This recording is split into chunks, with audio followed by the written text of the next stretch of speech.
Welcome to Home Cinema and Tech Review. In this video, I'm going to review the Wanbo X5 Pro. This will be one of the most detailed reviews in the world. So it's going to be a long video as always. And what you're seeing behind me is a 65-inch QNET TV and Wanbo X5 Pro and 4K internally playing by itself, 135-inch image on the standard white screen that you probably all have, or regular white wall. You can think about it very similar. So in this video, I'm going to, before diving deep of Wanbo X5 Pro, because I'm going to dive deep, this video will be long. I have pretty much long notes. Well, how many pages? Well, lots of pages, I guess. So I have pretty much a lot of notes that you want to answer. I want to answer your questions because I got lots of questions when I created the shorts. So there are lots of questions to be answered in this video. By the way, this video will be long, but in the sections, so you can separately, but I don't want you to skip any part. This will be the conclusion section in the beginning. So you're going to learn everything there is to be learned about the X5 Pro. And if you dive deep into the video, you're going to learn a lot more, not just about X5 Pro, but there are certain things that you learn in this video. So stay tuned for the entire video if you ever think that you want to buy the X5 Pro. And if you haven't watched my regular X5 review, you can go back and check it out from probably around the corners or in the bottom of this video's description. So I'm going to take just a couple of seconds before diving deep into the full conclusion, the most important part. I want you to subscribe to the channel because YouTube shows me 65 or 70% of viewers are not subscribers, but just regular searchers. So subscription will help the channel to grow. And these reviews are very detailed and takes a lot of time and effort. So I am doing these reviews as hobby. So I'm not getting paid for these videos mostly. And since I do it in my little bit of free time, I work daily professional, and then I spend time with my family, and then rest of my life, like a couple of hours, to me for sports and activities and listening to myself, at least get some rest. I am trying to create long and detailed videos. So subscription, like, and if you hit the hype buttons, that will help the channel. With that, get out of the way. Let's start reviewing the X5 Wanbo Pro. So I'm going to do something different in this video. I'm going to walk here in between two images, and then I'm going to close the TV because right now the ambient lights are on and this section of the video is auto tuned. So this is an auto exposed section. So what you're seeing is not actually what I see when I close the room lights, but I'm going to close the ambient light and TV. First thing is first, I'm going to close the ambient lights. So Philips Hue, right now ambient lights in 50%. Let me just open them fully. So as you can see, and when I close it, you can clearly see huge contrast difference because this is a white screen. But in different sections of this video, you're going to see daylight and then probably afternoon, side by side with a TV and side by side like this, much more detailed. And you're going to see different sizes, so you're going to get a clear idea. But I'm going to tell you everything in the beginning. So without further ado, I'm going to close the TV. But before that, this TV cost about $1,500 and projector cost is $370-ish. So basically, this is, at least depending on your country, this QNET LG 2023 65-inch TV is quite bright TV and right below the OLED series of LG. It is 4 or 5 times expensive than this projector, but the screen that you create with the not the Mozart one, but X5 Pro is 135, which means it's 4.1, maybe 4.2 times bigger than this TV. So when I close the TV, you can clearly see quite a bit of punchy, good image. By the way, if you don't know the setup, this is a 135-inch, which means it has 3-meter length. This is a huge screen to watch, definitely in my living room. Right now, this room is 35 square meters, if you don't know the room setup. So the distance that I watch is quite short, so it is extremely bigger than what it looks like in a very big room compared to this. So I'm going to open up, in this video, I'm going to do something different. I'm going to light myself with a single light. This light is directed to me. I review this. This is an Ulanzi light. And right now, the light level is the lowest of this light source. The reason that I'm shooting this video like this, if I do it like this, it will kill the little bit of the contrast. But right now, the light is directed to me, so you're going to be able to see me in this video.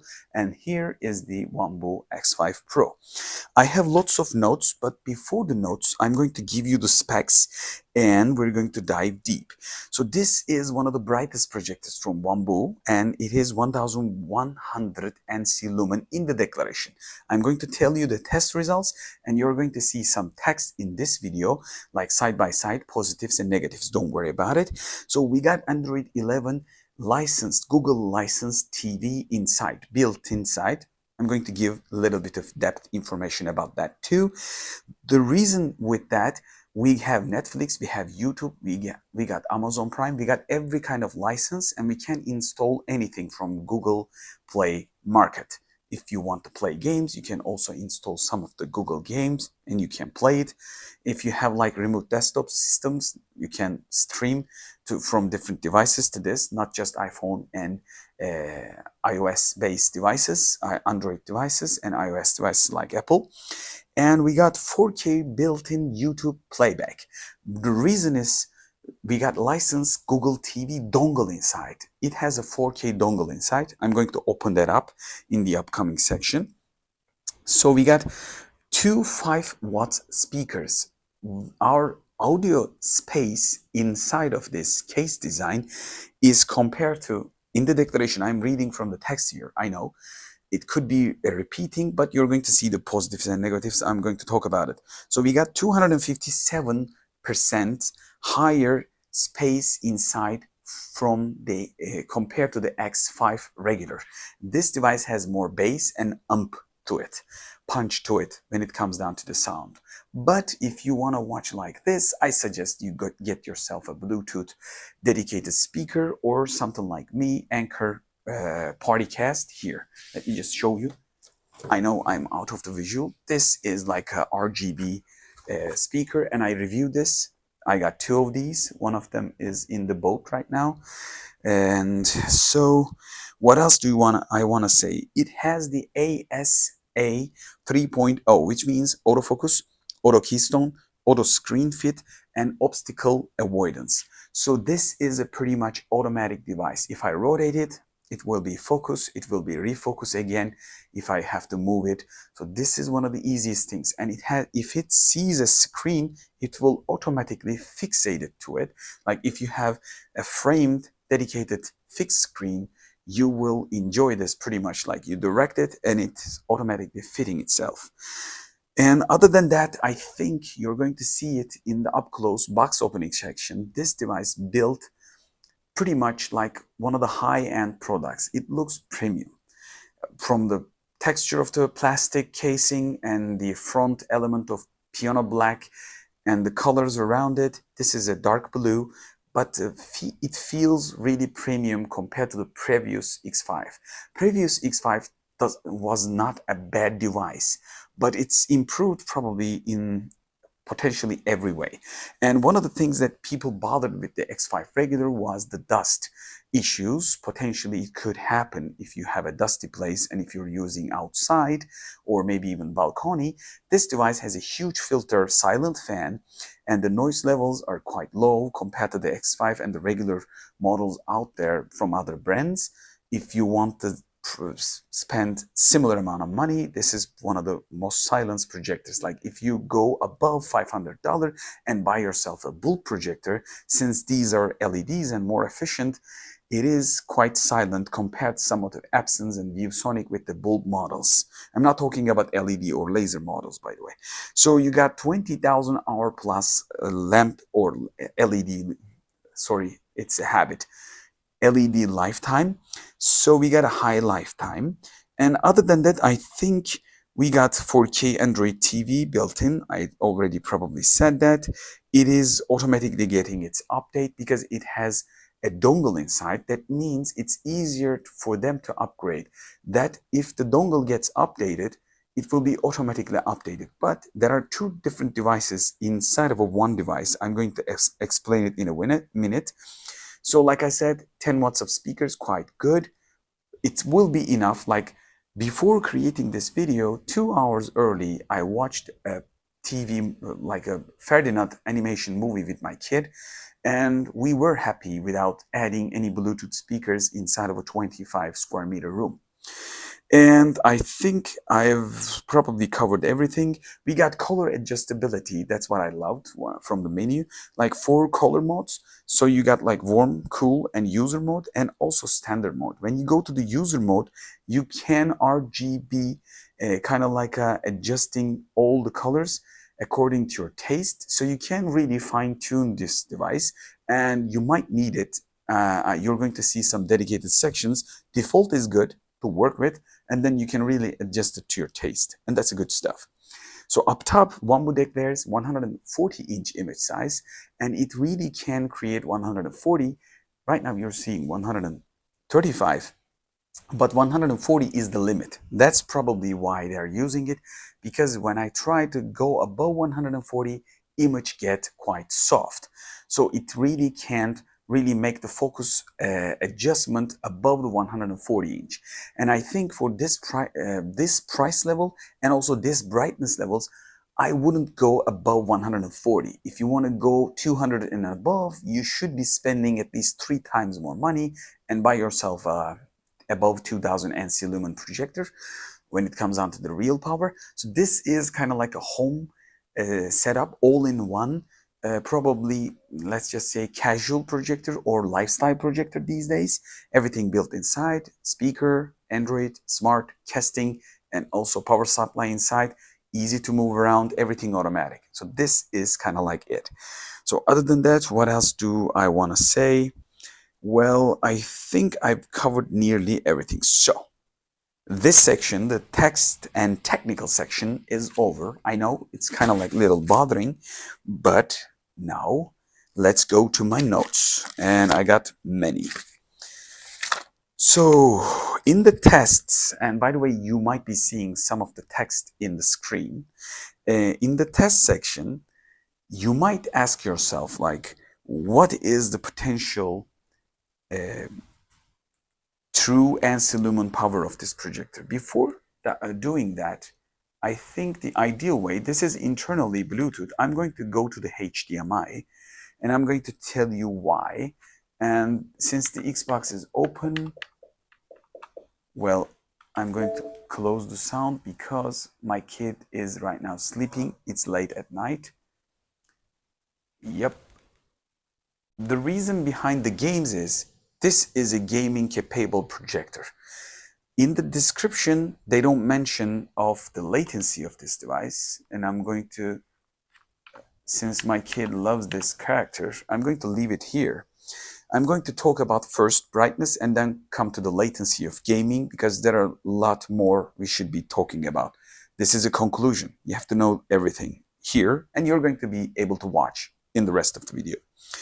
First thing is first, the standard mode.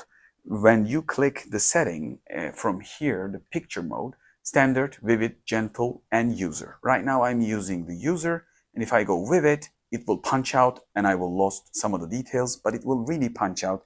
And sometimes in animation movies, this really helps, or in the dark movies. But in general, my user settings are gentle, quite working good. I'm going to explain my user settings in the end of this section if you want to know, or you can see it in the description, my settings, so you can apply yourself. So the brightness level in the standard mode was 730 NC lumen, which means this is 70% declaration from their declaration. But don't get me wrong, this is not a bad thing, because my Epson TW7000, well, it was a 4K cinema projector from Epson, and it was costing about, I guess, still $1,300 in my country. So it is basically catching the percentage of high-end projectors when it comes down to the brightness level. But but I'm going to tell you why. When you go to the gentle, which you have more dynamic range, okay, when you go to the gentle, you got 630 ANSI lumen. And when you go to the user settings of my choice, and I have 60% of brightness and quite a bit of punch, and let me just show you here, picture mode, this is the user. If I go gentle, I will lose some of the brightness, that's why. So you got in the standard mode quite a bit of punch, good image. Standard is quite decent and pretty much probably out of the box for everyone, it's okay. But if you want a little bit punch, like if you hit the vivid, it's too punchy and kind of like too bright, you lose a little bit of dynamic range. So gentle is for watching movies. But when you go gentle, you lose about, let's just say, 7 times, probably it makes it, I guess, yes, 17 or maybe 15% of brightness when you go to gentle, from standard to gentle. And if you go to my user settings, which I pump up like a little bit of brightness, I got 747.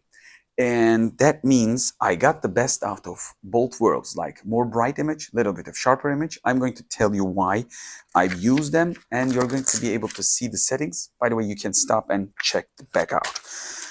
So we got quite a bit of bright projector, compare even with the expensive ones.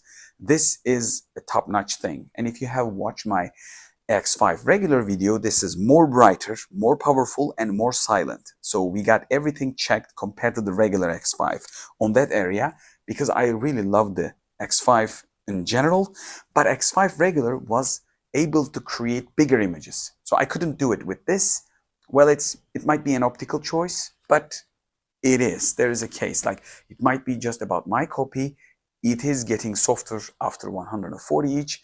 So if you go back to my X5 regular video, X5 really can create 150, 180 inch images. I created the whole wall. So if you are okay with the 140, this is okay for you, and you're going to get a good image. So RGB color adjustment settings, when we take a look at the gamut coverage, we got 64.1 sRGB and 45.6 Adobe RGB and 47.1 to DCI P3. So, well, the gamut coverage is about 64, 65-ish. For the sRGB. If you're wondering about the HDR, when I connect the X5, I don't see any HDR settings, and product description does not show too much of a HDR. I'm not saying it's not capable, but you have to drop down the brightness for yourself to catch a little bit of good image out of stuff, but basically you are good to go. I'm going to open up the game for you in the different sections. Don't worry, you're going to be able to see. So this device can really cover and easily watch everything. By the way, it can play everything from YouTube 4K and every kind of like standard without any drop frame. So you're okay, you're good to go. And the contrast base, it is 950 to 1, and that's a good ratio. That's why this device is feeling more punchier than the probably $500, maybe $600 bulb style projectors, because bulb style projectors are not covering the contrast ratio of the LED or laser projectors. We all know that. So I'm going to skip that out. So it draws around 115 watts of power from the wall. So it is kind of like efficient compared to the bulb high-end and bright projectors. That's a plus. And if you compare it with any TV, whoa, it is pretty much very effective. And you're going to see why I'm talking about this, because I made a dedication section. I returned it to a wall and did side by side with a 65-inch TV. When it is used as a TV daily basis, because it has more than 20,000 hours of LED life, you can use it as a TV and more efficient on the electricity, and you can go way bigger than a TV. So you got a lot of options here. Other than that, we got a pretty sharp image. You're going to be able to see in the sharpness and picture detail section. I'm going to go close from side to another, but from corner to corner, I guess 135 is a little bit of the limit. Up here, like 140 to 135 is the limit, but if you go 100 inch, 110 inch, 120, you are quite a bit of sharp from edge to edge. But if you go a little bit bigger, the edge becomes a little bit softer, and that's normal for the price range. and I can accept that. That's not a positive, that's not a negative. So other than that, it is bright enough to use in a lit environment. So if you're wondering to use it in a school or educational or office space, it can be used, but there is a catch. Since it is a 50-degree throwing angle, like a 2-cat from Street Fighter, I explained in the detail video, that's why it is placed high. The half of the visual goes low, half of the visuals go high. That's why you need to position higher. That's why I have this stand. I reviewed it early in the channel, if you're wondering. So you have to put it on high, like bookshelf. That's one of the drawbacks of the projectors for me, because if you put it on a small tabletop like my Xbox Series X over there, on a low ground, you have to put it high. You can place it, but it needs to make the correction quite a lot, because you're optically changing the angle quite a bit, since it's throwing the 50 degree below, 50 degree, 50% up, 50% down. You have to put it quite angle weight, and that needs quite a bit of correction in digital. So that's also affecting the image sharpness around the corners, because digital is skewing. So I explained it in a long video. That's the negative side of one of the stuff, but it's not actually negative because it is a spec. So they've created like this. Many of these price level products have the similar stuff, but none of them has the similar brightness and specs compared to the price range, I guess. So this is a price performance products as always. And what else do we have? We have the latency test, and that is something interesting. I said this is about gaming, and before that, I guess I should make a little bit of free play, right? Let's call it one. Let's go. I need to do it castle because I think it's more punchy. So I'm going to use very easy, okay? Because this is my kids' game. So normally I've tested a lot of different variations, and I got from 30 milliseconds to 70, 80. I will look at the notes. But before that, I'm going to show it to you. Huge screen is a must. And if you think, if you can connect your Xbox Series X or Xbox Series S or maybe PlayStation 5, you are right, you can connect and really pretty much enjoy big screen gaming with these devices. As you can see, it is quite a bit of punchy and everything works fine. So I'm not going to keep this section. Let's get out from the race, and I'm going to go back to the menu. While I talk about it, I think it might be ideal to show you like a 4K gameplay from YouTube, right? So I'm going to go back to the internal Android. Okay, this is the internal Android, and I'm going to go and 4K. Let's just go 4K gameplay.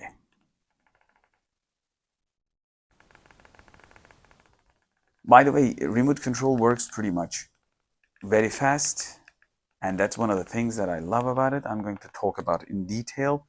So 4K gameplay, let's open up the PS5 gameplay from, I guess, Spider-Man. And I think images are not doing justice, because I really probably see something way better than you do. So why I'm talking about the latency test? I made 4 different tests, and you're going to be able to watch it in the end of the video in a slow motion capture, so you can see for yourself the latency. But you're going to see only one of the tests. You're going to see the last test.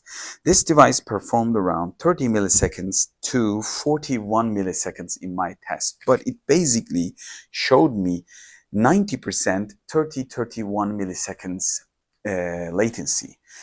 And in the other reviews, I've seen 40 milliseconds, 43, 45, 60-ish latencies. And for that reason, I've checked for 4 times. What happened was, for my first test, let me just check the first test. In my first test, my latency was from 55 milliseconds to 78, nearly 80 milliseconds. Sorry, let me just check that. No, from 55 to 71 milliseconds. So I thought to myself, like, this is not a gaming projector then. but I have to make it clear. And then I retested it, and I had like 32 milliseconds and 50 milliseconds for the second test. And then the third test made me see 46 milliseconds to 77 up to 80 milliseconds. Then I realized two things. My laptop screen was 130 hertz, 120 hertz, and this device was having a 60p capable device. So I thought to myself, why the hell that I'm sending a faster signal to my laptop and then trying to shoot in the slow motion, try to see what the difference is. And then I dropped down my screen resolution, same as the projector with the hertz levels, and then I got upgraded. But after that, I made something. The most important part people skip out. Let me just go here. From the menu, from the projection, you got like auto keystone adjustment, which is one of the favorite things of this projector. But when you apply auto keystone adjustment, you digitally skew the image. So create a new rectangle side, because normally your image is not that. So when you do auto keystone or digitally four-corner keystoning, you are really using the internal CPU, GPU power of this device to skew the image and make a correction. But we all know, even the $1,000 and above gaming projectors don't do it in the gaming mode. When you go to a gaming mode on an Optoma, you click it on the gaming mode, and then it says suddenly trapezoid correction will be killed. It will be demolished. So you're going to end up like unskewed image, unfixed image, because it is using some of the power. That's when I killed the auto keystone or manually trapezoid correction and make it reset. So it is like a little bit of angled, and then I had my 30 millisecond delay time. So if you can't achieve the similar latency time, don't forget to reset the trapezoid correction and you're good to go. This device can be your gaming projector, because 30 millisecond, it really is enough for this price range, definitely as a casual gaming setup. Like any third-person game, any racing game will be quite enjoyable. That's why I'm playing them right here. Sorry about the commercial. This is a Forza. Well, there will be some commercials because you know by now, my videos are not too much of a pre-plan and jump cuts and stuff. So basically, you're going to see a huge image from Forza, and I'm going to show you in the other sections too, but as you can see, this is playing 4K from YouTube. So you're going to be able to see from your Xbox Series X, Series S, or PlayStation 5, pretty good image. But before that, when you're gaming, although it says it's 4K capable, it means it's 4K capable from the built-in Android dongle. You can't give 4K signal from your sorry about that, Xbox Series X, because when you do that, Xbox doesn't realize. Xbox only sees a HDMI connection and Full HD supporting device, so it cannot send a 4K signal to the projector. So if you think that you're going to be internally giving a 4K gameplay signal to this device to get a sharper image, and that's a fail. That's a fail probably 90% of Full HD devices of this segment. So I'm going to go a little bit forward to again reapply the image, because this is a beginning section of the game. While it continues in the background, what else we have to talk about? Like I said, the brightness and the latency. What have I missed? I'm checking the notes. So multi-account Google is one of the plus sides of this device. Since you have a Google account, you can Google login, and you can log in with another account. You can create a kid account. If you're going to watch kid movies or kid related content, and if you're going to watch like Netflix, Amazon Prime, maybe YouTube, non-kid related and could be possibly harmful content, which I don't recommend to watch yourself too, but if you want to, so you can separate the kid account and your account, and that's a nice touch. Who is this X5 Pro 4? And I'm going to take it back my notes too. If you're going to go bigger than 100 inch, and if you want something punchy and bright, If you're going to use it in a dark room and also lit environment, like a maybe sunny day, maybe even afternoon, this might be a thing. If you're going to use it at office for a presentation or schools, this could be a potential Wanbo model for you. 4K YouTube Google playback is important for me, and also the license is important. If you're going to watch the digital contents like Netflix, Amazon Prime with the full resolution, then you need this. And if you give the 4K YouTube signal, you're going to get a sharper image, and I made a dedicated video. Even if you have a 720p projector, giving the Full HD or 4K signal will improve your video quality, and here we are. Other than, you're going to see details, don't worry, in the upcoming section. So I'm going to skip right away the other ones. So if you're going to gaming from 30 milliseconds, even with the trapezoid correction like 45 milliseconds to 50, this is a gaming projector, definitely casual gaming. But if you reset the trapezoid correction, get yourself to a 30 milliseconds, then definitely you can play pretty much anything other than FPS games like CSGO, or maybe directly like Battlefield or Call of Duty. If you're into that sort of competitive online gaming, well, it might be an issue, but just consider above like $700 or $800 range gaming projectors. I have a $1,500 gaming projector, 4K.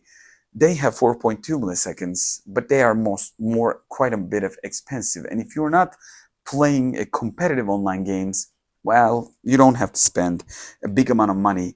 This is pretty much enough. Other than that, this could be used as a single projector. Like if you're going to use it in a living room like this, that's okay. If you're going to use it in a small room, you're going to see a dedicated section where I watched a movie with my kid in her room, and the room size is quite small. When you create a 110-inch huge image on a wall, it will really make you feel you're in a cinema. But if you ask me, this is a lot punchier than you need to have. So if you're going to use it in a small room, I suggest to get yourself an X2 Max new, a T2 Max new, maybe T4. And if you want the licenses and stuff, you might want to go to Wanbo TT. Those are enough for 100-inch image in a small room setup. In my opinion, you don't have to go this big, this bright. This is kind of like overkill for a small room. But if you have the budget, why not? Because if you have the brightness, you can dim it down. You can punch out when you want to. You can go big when you want to. And you can use this as a TV. But the other ones, you can get smaller and use them as a TV too. But since you have the highest brightness like this, you can use this in a daylight setup on a white wall, kind of like a TV. So this is kind of like probably little bit of overkill for a small room, dark room setup. But if you want to go big like this, 135-inch, you need this. Otherwise, brightness, when you see side by side, because everybody is asking this, when you see side by side, which model is for me? Well, if you want to go big, well, TT and T6 Max is not going to be enough for you. And T2 Max, I'm not going to talk about. You can go big, but the brightness is quite low compared to the X5 Pro or TT or Mozart 1 or even DaVinci 1 Pro for that matter. So basically, if you want to go above 100-inch, you might want to consider X5 Pro if you have the budget. If you don't, gather some money, consider this. Because I would. Like, if you ask me, which Wanbo model would you like to buy? If you're going to use only single projector, dedicated projector as a probably a big cinema room like this, like a living room, or if you're going to put it on a ceiling and use it all the time, I would get this. But if I'm going to use it casually, even the Dali one was okay for me in the kids' room, because I can easily create 75-inch, 80-inch, up to 100-inch image, even with the 720p version. So it is up to your needs. So if you don't need a big room setup, you could even work out with the Dali one. But this has the 4K dongle, license, and everything, better speaker, everything is high-end compared to the Dali one. So I've also made the X2 Max review, so go back and check it out. It's a smaller version of the X5 Pro or X5 regular, but it gets the job done with the Full HD, of course lower brightness level, but I really like that projector too for small rooms. So other than that, $379. By the way, you can check the discount code in the description below. It helps the channel to grow, and you might get yourself a big advantage on the purchase, like a discount. So check those codes. And other than that, positives and negatives, right? And I said probably everything. And if the dust proof is important for you, you should be thinking the close optical versions of close optical elements versions of the Wanbo models. If you're looking for between Wanbo models, X5 Pro really have a big filter on the side, and it has NVIDIA card VGA card style big turbine style fan, and it's quite silent and also performs quite good.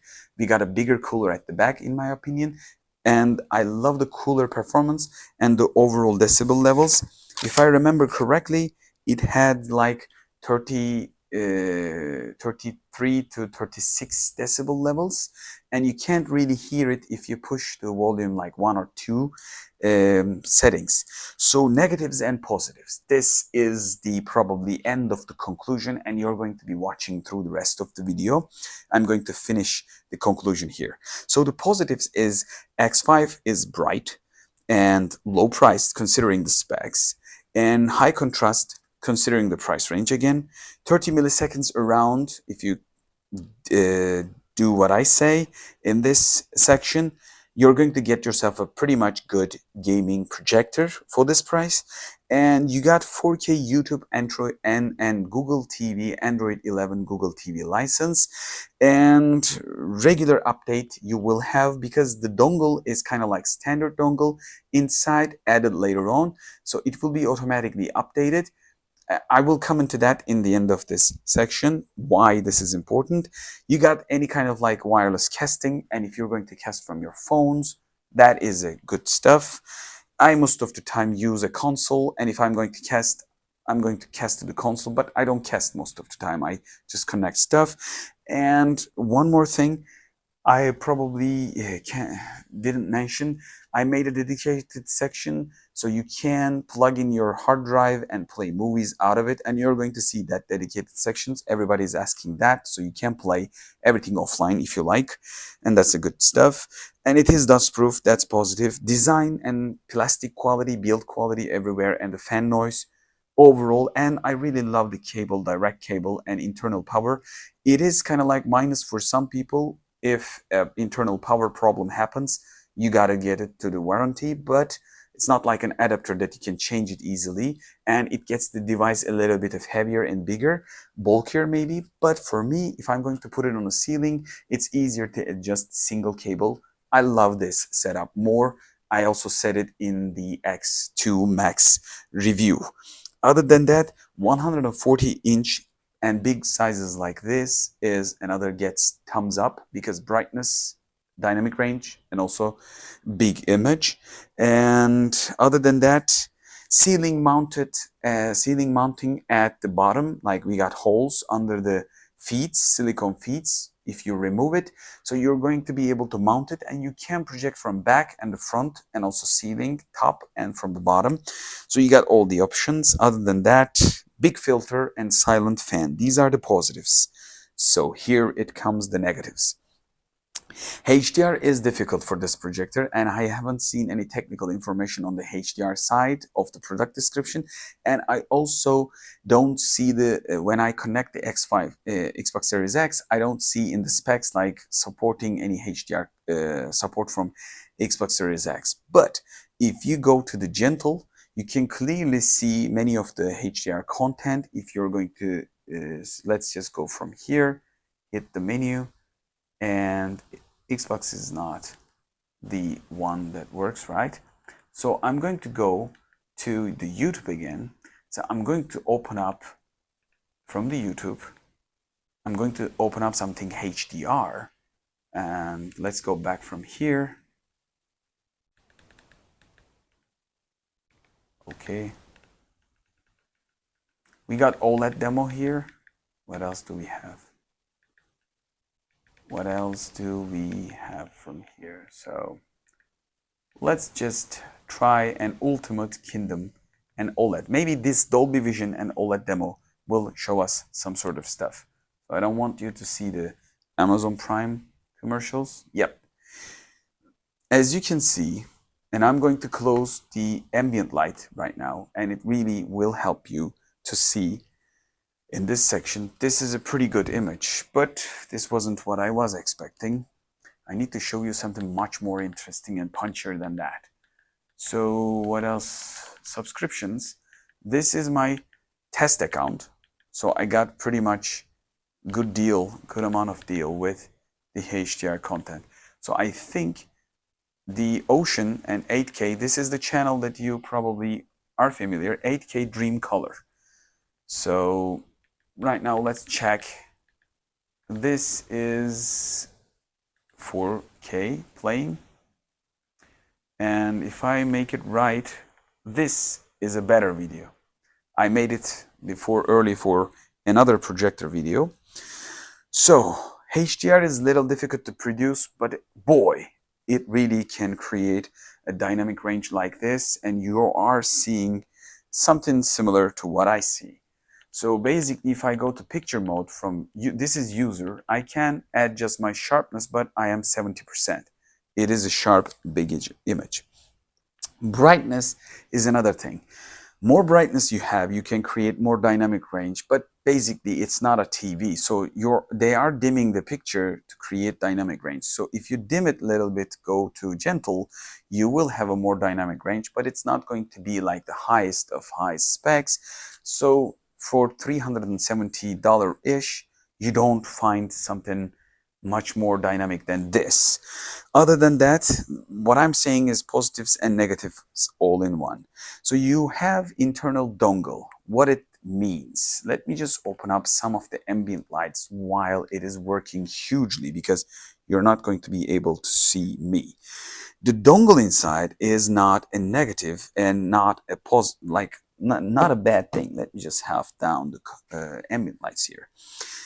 Since you have a dedicated dongle inside, it is playing from a source. Let me just hit here. If I hit the source button, we got USB source and HDMI source. That is the reason. Internally, it has a dedicated dongle connected to internal HDMI port. When you connect the Bluetooth speaker to the internal Android and then go back to the HDMI from your console, and if you have your headphones while everybody is sleeping, when you play from your Xbox, sound will come out from your projector. The reason why? Because you have connected your earbuds or your headphones to a HDMI dongle inside of this device. So you got like two separate hardware actually inside of a single case. That's why people are asking some of the stuff. So HDMI ARC is working. Well, if you have a dedicated HDMI 4K dongle inside, if you connect your Xbox, you cannot control your Xbox from your remote control. And that's normal because two separate hardware is inside of a single machine.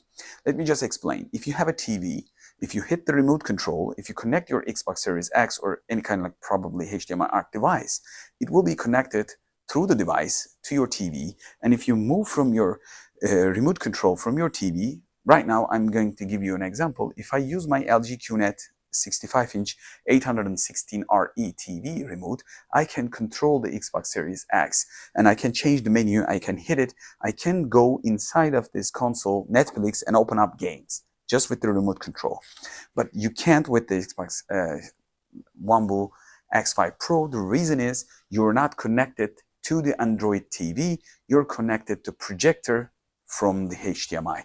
It has a dedicated device inside. It's not a bad thing, but it's a thing that is to be known. So it might be some negative for you if you want to connect everything single and connect and then continue. So when you're going to do something like this, what you have to do is you have to connect your projector to an audio output, or you have to connect your console or your media device or your source directly to the Bluetooth speaker that you got. That's what I do. So I connect myself inside of that device dongle, which I use probably 80% of the things that I watch for, and then I'm good to go. But if otherwise, I'm going to get connection to my gamepad from Xbox Series X and I'm good to go. One last thing is a 50% throwing angle, and I have explained that half of the visual goes low, half of the visuals go up, and that's why you need to put these devices in the high stand. That's not a bad thing, but you have to know that. So bookshelf is ideal for these, and if you have a stand like this, you can buy it. And Wanbo also sells their separated stands for. I think I've covered every potential negative and positive. It will be written on the screen. There were like a lot of questions. Probably I answered every one of them. I'm just looking again to don't want to miss anything. Other than that, yeah, that's about it. So for me, I will count it as a positive side. I will probably edit it as text in the screen right now.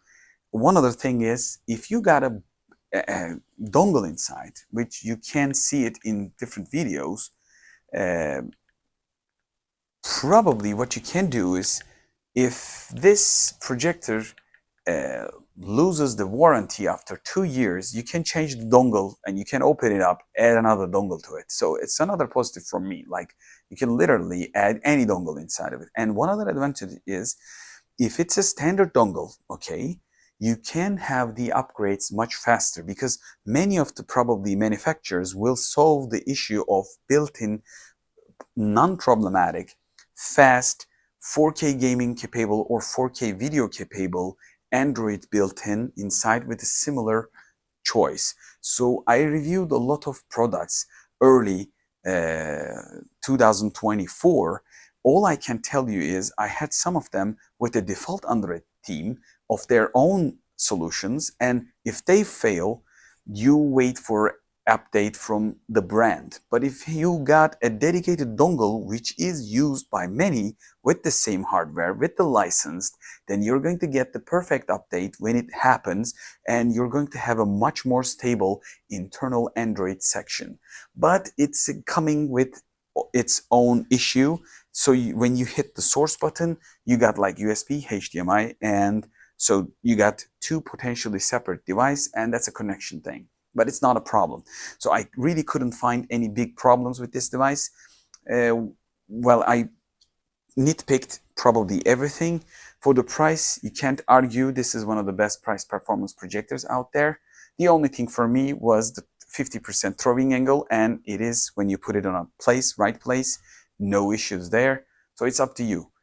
I hope you learn everything there is to be known. So you're going to see in different sections of this video, don't skip any parts. You're going to see everything, like side by side with the TV, lit environment, dark environment, and kind of like big picture, small picture, and close-ups, physical qualities and stuff. If you learn anything from this review, don't forget to hit the thumbs up, and hope to see you in the next video. I know this is quite a long video. You guys are always saying like your videos are long. Well, I'm sharing everything there is to be known about a product, and I've also tried to teach in the same time, and it's difficult. If I do too much of a prep, videos get much longer for me to create.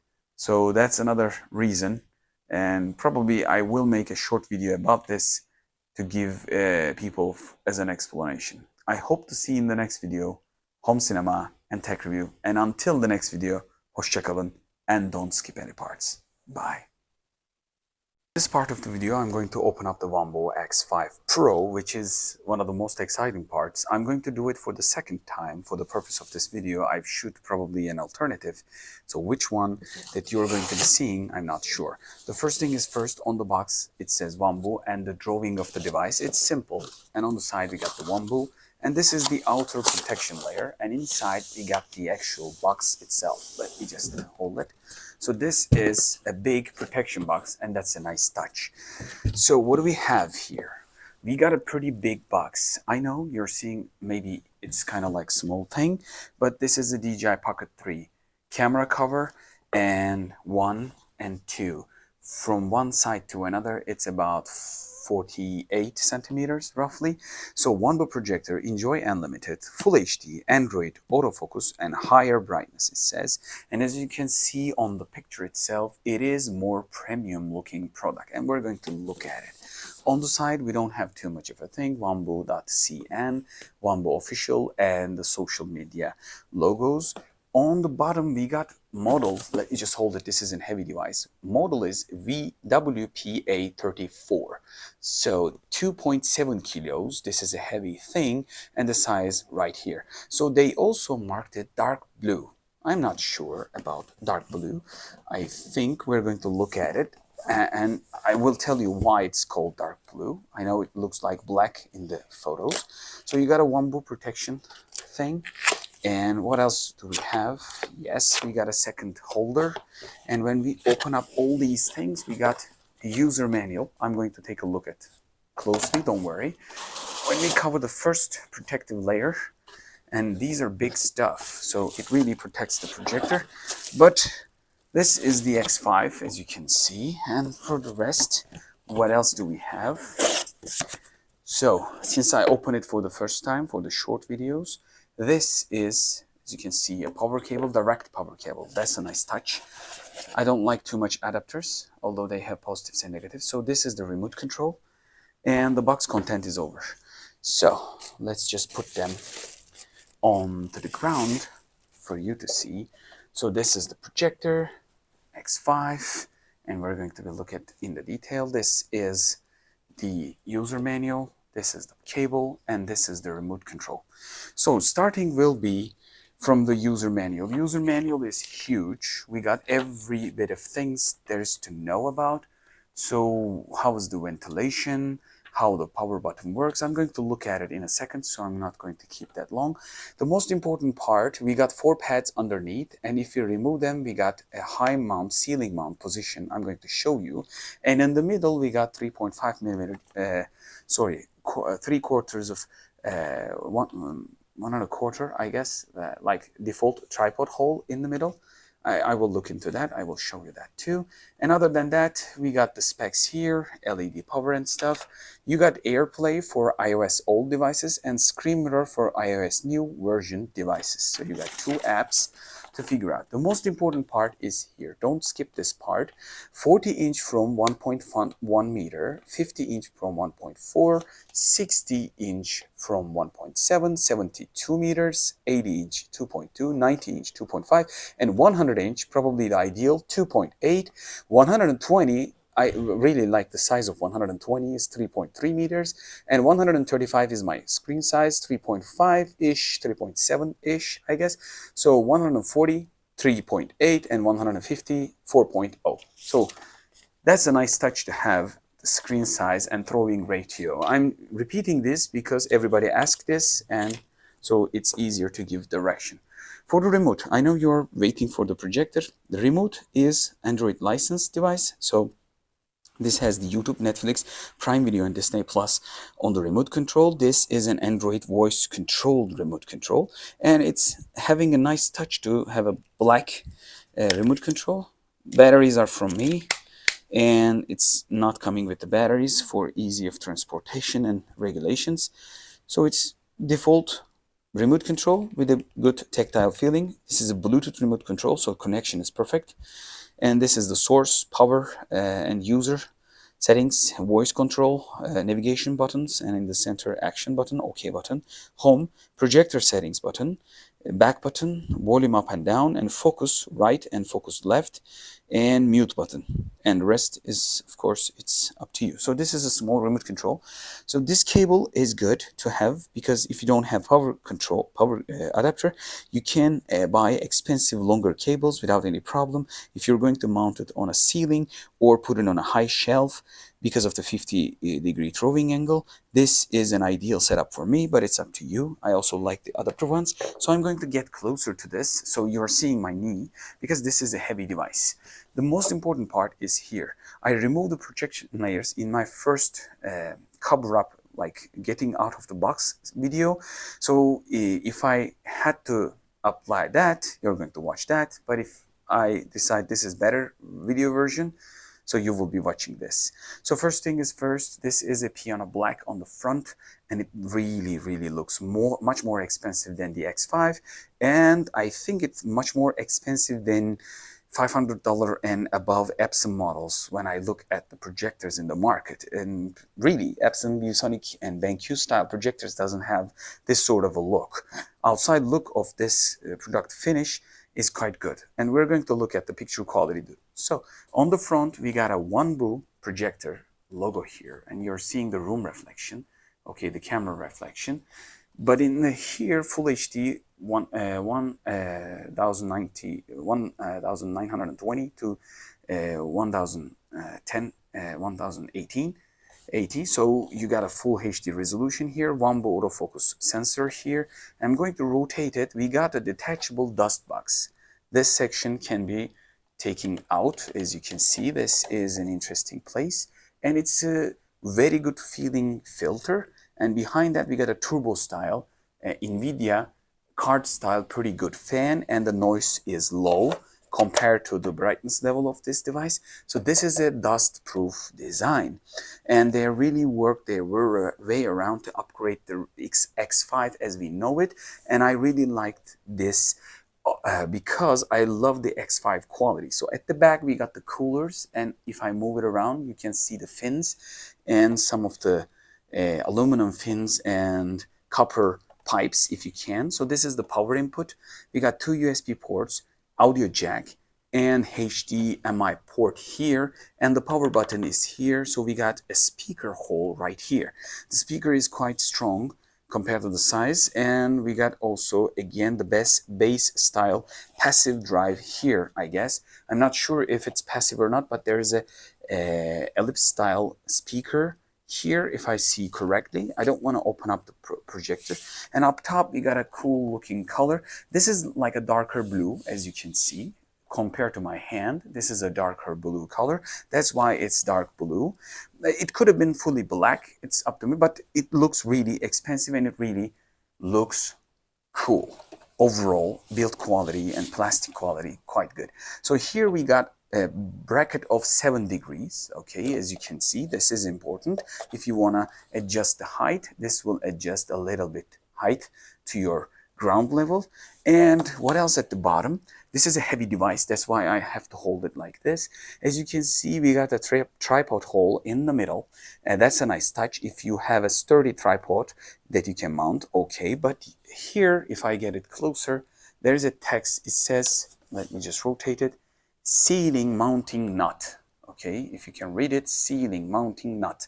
So each one of these feet, silicone feet, if we can remove them, and we can, but I don't want to for the sake of this video, there will be 4 different nuts if you're going to mount it on a ceiling with the bigger mounting positioning.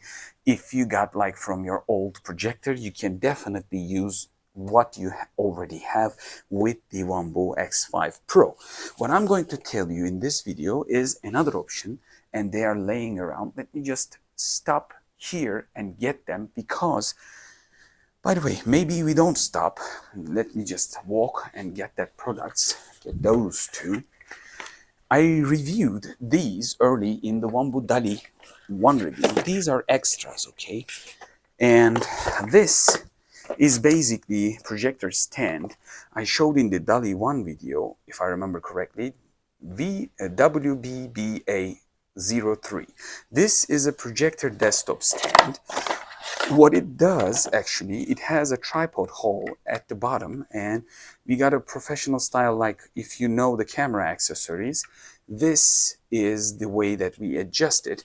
I wish that it would be same color, similar color with this, but since Wanbo produce a lot of white projectors, they tend to do these projector accessories fully white. So if you want to use it with X5 Pro to get it higher level, what you do is basically you turn it, okay, and then you just use the in the middle 1/4 inch screw down, and you can adjust it like this, and it will be looking from the side, quite a bit of high angle without any problem. With the high 4 feet, you can angle it up. But if you don't have the X5 Pro, if you have a smaller projector, then you might want to go to alternative WBBA02. This is the smaller version for Dali, for T2, for T2 Max, T4 maybe.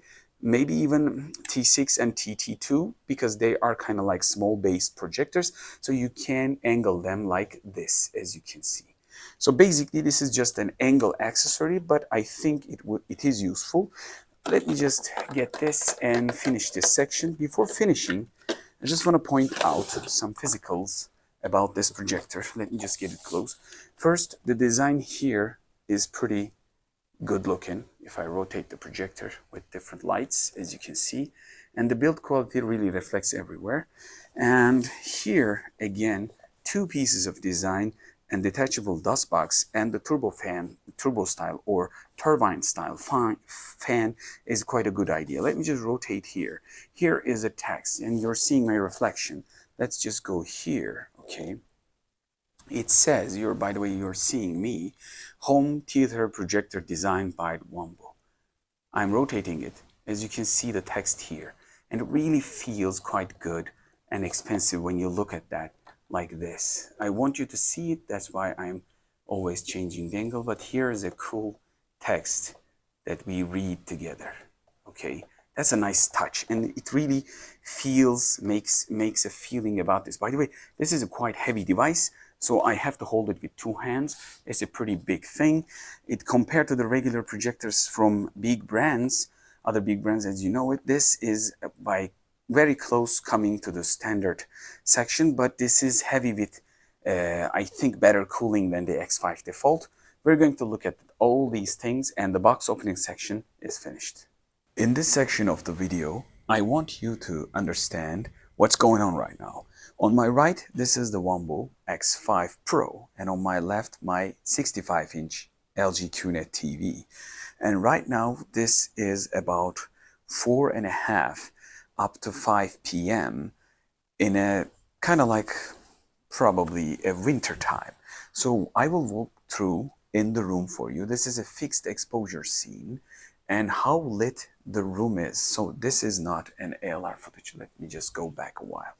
This is the setup that we're talking about. Since I'm holding a tripod, you know by now this room is filled with extremely lit environment. Let me just show you side windows. This is a huge window, okay, up to top. And this is a huge window. There's a balcony over there. So this room is extremely bright now. And this is just a white wall. And as you can see, this is the picture quality. Let me just go back. And this is quite watchable, good image. But again, if I just change a couple of stuff, let me just walk around, okay? This, I want to make it clear that you see the X5 on the left. I don't want to leave anything behind, so I'm going to adjust it. Here you see the X5 Pro, and here you see the TV and setup. Let me just close the windows just a little bit. I'm killing the left. For you, it's right. Windows, curtains, okay, so create a shade for you. So this side is closed, and I'm going to close the direct light that's coming to this part of the wall. So I'm not canceling all the light. Still, there is a big window. This is, right now the windows are half blocked. Still, there's a window over there. Right now, my shaders are on, and this is the picture that we're getting. And this image is kind of like exactly similar size, maybe even bigger than the TV itself. So it's a watchable image. Let me just go back to this side to double check. And I made a dedicated video, and to show you, right now, all the windows are right now in a shade mode, and the TV is in the full brightness. This is 100% brightness of a $1,500 TV, roughly, depending on your region. And this is, compared to this TV, extremely cheaper product, but still delivers, and it can even make better visual. Let me just close the sun blockers. Right now, this side is closing. Let me just close that. It's going down. So that side is blocked. Right now the rest is also going down. This angle is going down. And as you can see, when we block light, and I'm also closing this,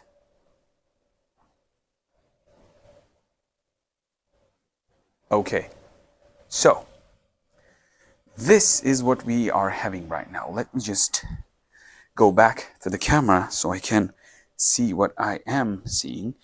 And I want to make sure that we are in the same page. So just a little bit of frontal angle for you. You don't have to see the projector, but this is a direct angle, okay? TV and X5. I think for the price difference, this is obvious. You can really use the X5 in a lit environment like you've seen. All the windows are open, curtains are open. You can watch it if you make it not just 65, but if you go 55, 50, brightness will increase twice. Of course, the contrast without an ALR won't be increasing. So if you want to use the X5 Pro, in a sense of TV style, you have to buy an ALR. And if you buy an ALR, proper ALR, it will cost very similar to X5 Pro. But it's up to you. It's a long time investment, and I've explained it in the other videos. But right now, in a dark room, can a TV do this? Let me just go back a bit and create a bigger image. Since I have the stand, and it automatically refocuses, okay? Take a look at this. And it corrected the angles. Everything is perfectly fit, even though I have an heat control here, unit here. This is a light control unit. This is extremely bigger picture than a TV. Let me just go back. If the camera is capable to get it with the angle, yes, you are really seeing a picture in a dark room. I think this really gives an idea. Even if I hold it far back, okay, and by the way, X5 Pro has the capability of, let me just sit in the middle or stand in the middle so you can see me better. This is a quite huge image compared to 65-inch. And in a darkroom setup, you can clearly see even with a white wall. This is not even a high gain screen that I've shown you early in my videos. So if you got until the 1800 NC lumen, like 1500 NC lumen real bright projectors, high gain projectors will optically direct the light, and they will really improve the picture quality and pop out effect. But if you want to push the contrast level of this projector, even though it has great contrast in a dark room, considering the price, you should be looking for a proper ALR screen tension style, but that will cost again, like I told you. But for my taste, I can clearly go higher than a 100-inch with the X5 Pro. And there will be another section in this video. Don't skip any parts. You can see how much bigger that you can go with the X5 Pro, and you will probably enjoy. But if you just be careful about what I say, I want to repeat it again. X5 Pro is capable to play 4K video playback internally. So you can play 4K YouTube videos and increase the sharpness of the internal video. Even though projector is full HD, that will really enhance your picture quality, your video quality. It's not catching the TV, it's obvious, but this is 3 to 4 times expensive TV, and this is a projector on a white wall without an ALR screen. So if you add ALR, you will get probably 40%, maybe higher, 50, 60% more contrast, and you can use it in a lit room. A lot of people are asking, can we use the X5 Pro in a lit room? If you go around 50, 55, 60-inch sizes, yes, you can. With an ALR, definitely you can. But without an ALR, you have to give up from the contrast a little bit, and that's an obvious fact for a projector, but you will enjoy it, and definitely in the afternoon. Let me just open up the room ambient lights, and we are getting the sun back, okay? Right now the blockers are going high, and see the difference in the footage. Again, this is around 5 p.m. in a winter time, but still there are a lot of lights coming from, even when the sun shades are on for the room setup, we have huge windows. So for me, this is easy watchable, but I'm going to do a close-up for you. Again, I'm going to shrink this. It's not going to be catching the contrast of TV, okay, without an ALR, but let me just do something crazy. you probably wouldn't be thinking of. Let's go small. Okay. Can it be focusing?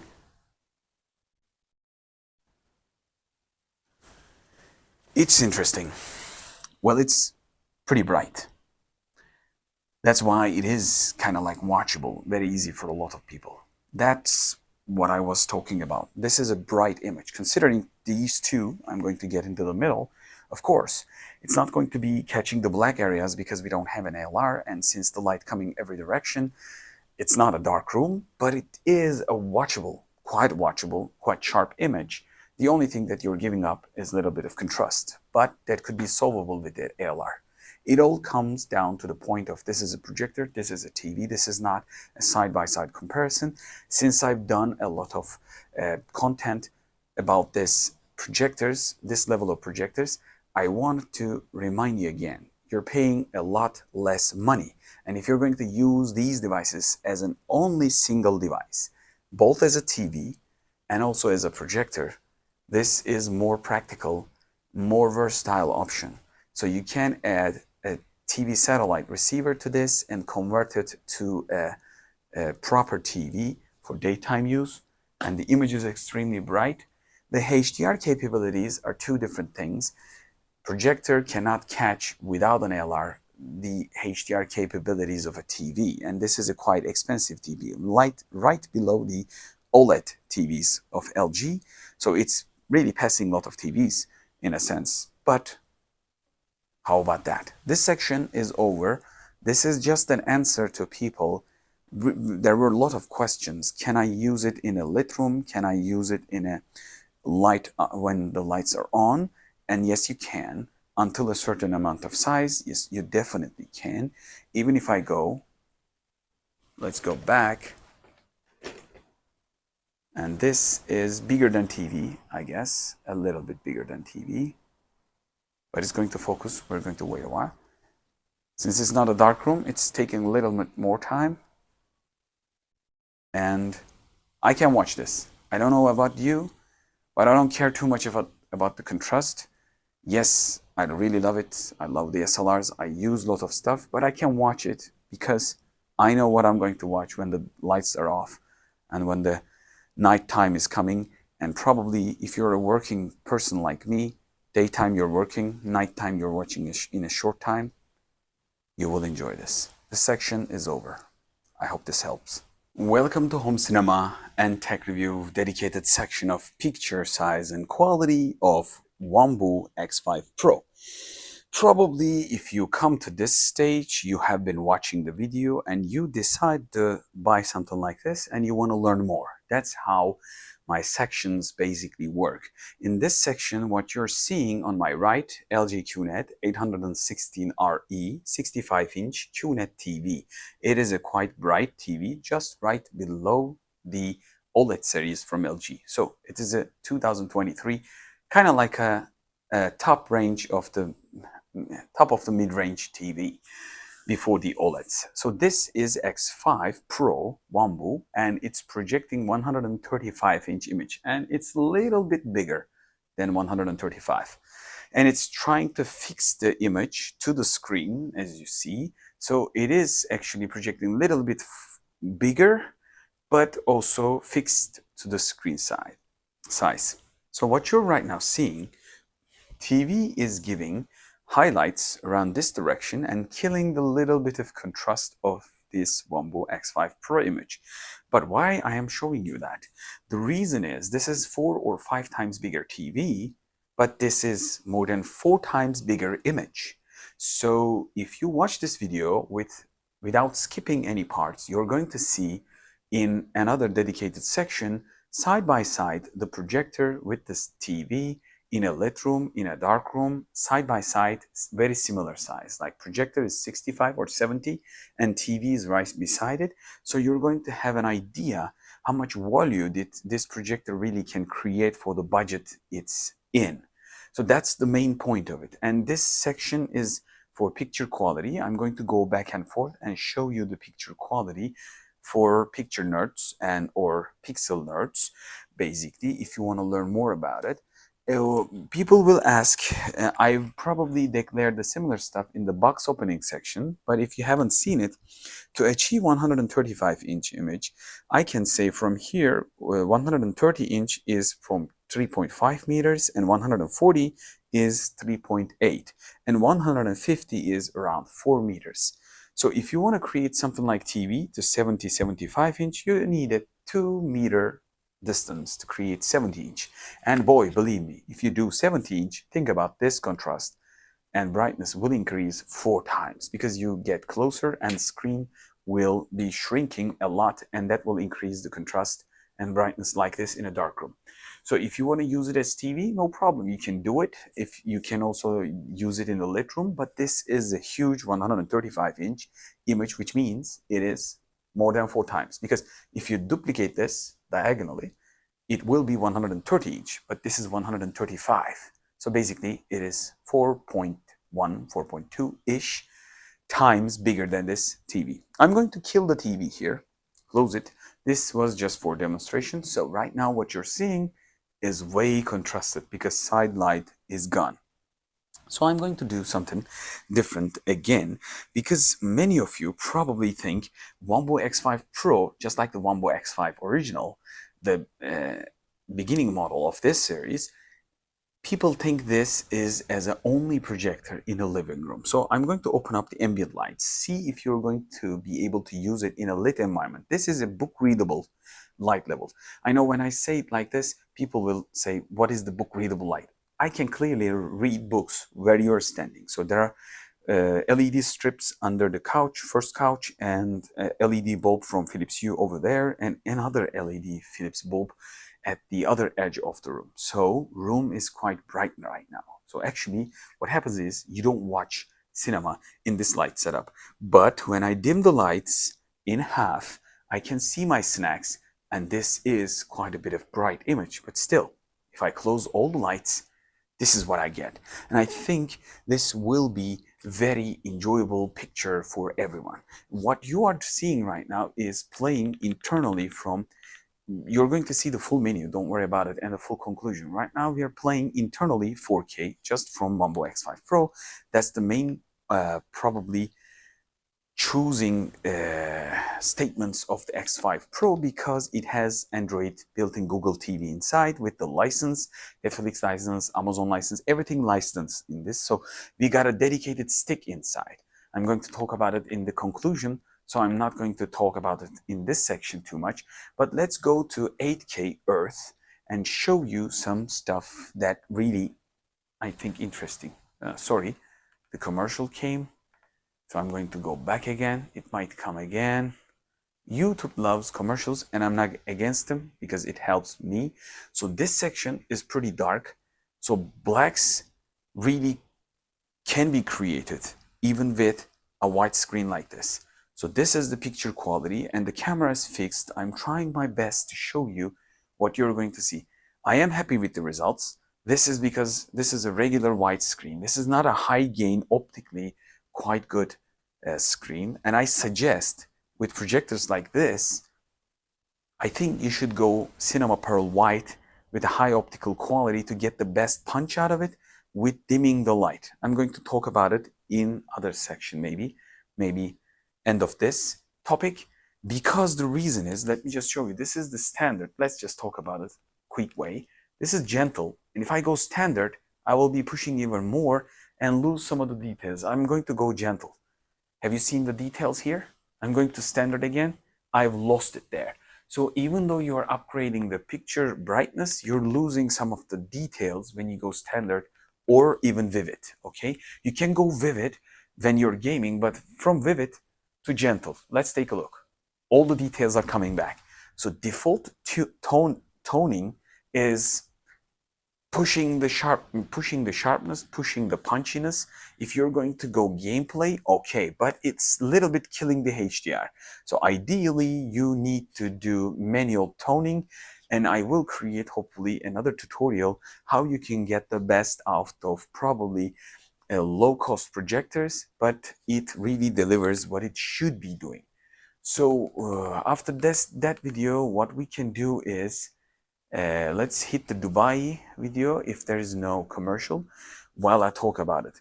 So what I loved, right now the distance is not extremely high and picture is bright.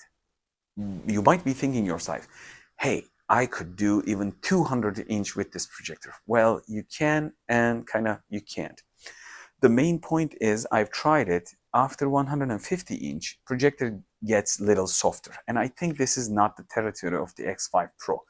This is a price performance projector, and I think for the price range, it really delivers what it needs to be delivering. So 150-inch image and above, you need to have a room size of, let's just say, 40 square meters dedicated to yourself, and you need to be far away. Otherwise, getting the picture right away, well, it is a little bit difficult.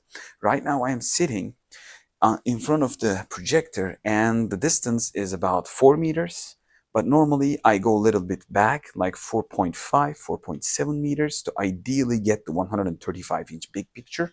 And that is even closest that you can get.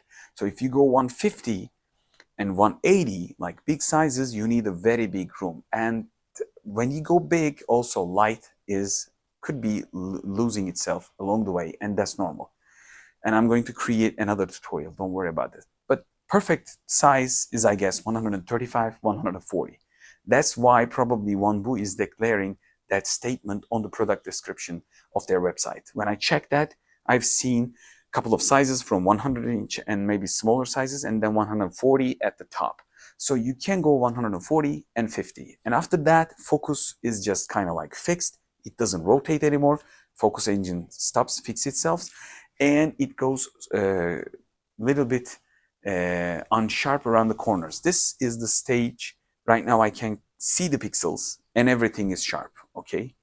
But if you go big like 145, 150, those areas around the edges gets softer. So this is something that you should be considering, but for the price range, there is no arguing there, and alternatives are not better than this. So I really love the picture quality. I just want to make sure that you understand what you're dealing with. And I wasn't expecting this much of easy to use. Like, I knew the X5 was originally good and I liked it. Like, probably if I had to choose one Wanbo model for myself for doing everything, I would go X5 regular, and now my choice is upgraded to X5 Pro because of internally licensed Android, where I can play everything in extreme detail. So I think picture quality just speaks itself, but to show it even more, I need to go for 4K gameplay videos, because games are kind of like sharper and more punchier. We're going to look at looking the details. So this is Spider-Man. I don't know the version of it, and I'm going to go stop the video. Just take a look. I'm going to show some of the stuff, but I don't want to repeat myself too much. 4K 60p. Okay, we are playing from YouTube internally, and stat for nerds, only 41 drop frame. I've gone forward and backwards in the video, so no extra drop frame. As you can see, video is playing, so normally no drop frames, but only in the beginning, or if you go forward a little bit. Other than that, it can play 4K 60p internally without problems. I never seen a problem. Even in the hot room, when the kids room is hot. I'm going to stop the video and get the camera, get it closer for you, to show you the picture quality. Let me just take the camera, and I'm going to take it back to where it belongs, okay? I'm going to rotate from here, come over here. And as you can see, the text is on the left, is quite sharp. Let me just go back around here, and the logos are sharp all the way to the edge. So I'm going to play the game. By the way, let's take a look at this. Again, it is quite sharp. So going back and forth is just for pixel peepers. Let's play the game. and I'm going to get closer. Okay, this is a huge picture, 4K picture, and the reason that I'm doing this is show you the picture sharpness.